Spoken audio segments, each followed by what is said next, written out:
బాబరాజా, ఒరే బాబరాజా. అయ్యి బాబా బాబరాజా, నువ్వే రక్షించాలరా నన్ను. ఓయ్ దండాలు పెడుతున్నావేంటి? నన్ను రక్షించాలరా బాబా. మళ్ళీ ఏం కుమ్మర మట్టుకొచ్చావరా దరిద్రుడా? అంటే ఏమీ లేదు, ఆ భూలోకం గడ ఉన్నాడు కదా, వాళ్ళ అమ్మాయి ఉంది కదా.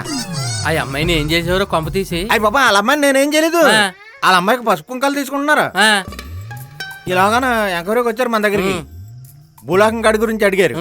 భూలోకం గడ ఎటువంటి అని అడిగారు. అయ్యి బాబు గొప్పడండి అన్నాను. అప్పులకి ఇప్పుడు ఏమైనా ఉన్నాయా అని అడిగారు. ఆడెవరి దగ్గర అప్పు చేయడండి, అవసరమైతే రూపాయి ఇస్తాడు తప్ప ఎవరి దగ్గర రూపాయి తీసుకోడు అన్నాను. ఇన్నాళ్ళకి భలే పని చేసేవరా. మన ఊరికి మంచి పేరున్న తసరాలు గొప్పడు అనిపించుకున్నావురా. ఆ తర్వాత అమ్మాయి గురించి అడిగారు. అచ్చచ్చచ్చ ఆ అమ్మాయి సూపర్ అండి, ఇంటికాడ దించినట్టు దించిందలా, మళ్ళీ కాలేజీకి వెళ్తాను కానీ ఎత్తదండి అని చెప్పాను. మళ్ళీ కాలేజీ కాడ దించిందా ఇంటికాడ ఎత్తుద్దని చెప్పాను. సూపర్ బ్రహ్మాండంగా చెప్పావు. ఇది కూడానా?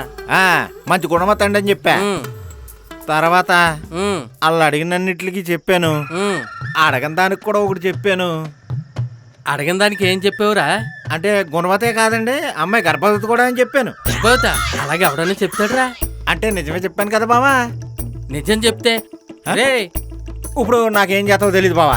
ఆడు కరెక్ట్కి వచ్చి ఒక దెబ్బతో చంపేద్దామని తిరుగుతున్నాడు. ఆడు నువ్వే ఎలాగైనా రక్షించాలా. ఈ వరకు కాలేరు కొట్టాను, నీకు గుర్తుందా? అవును బాబు, ఇప్పటికే కుడుతున్నానా. ఉన్నా కాల్ కూడా ఏం వెతుకుతున్నావు బావా? ఇక్కడెక్కడో కత్తి ఉండాలి. వార బాబోయ్, ఏడవకానా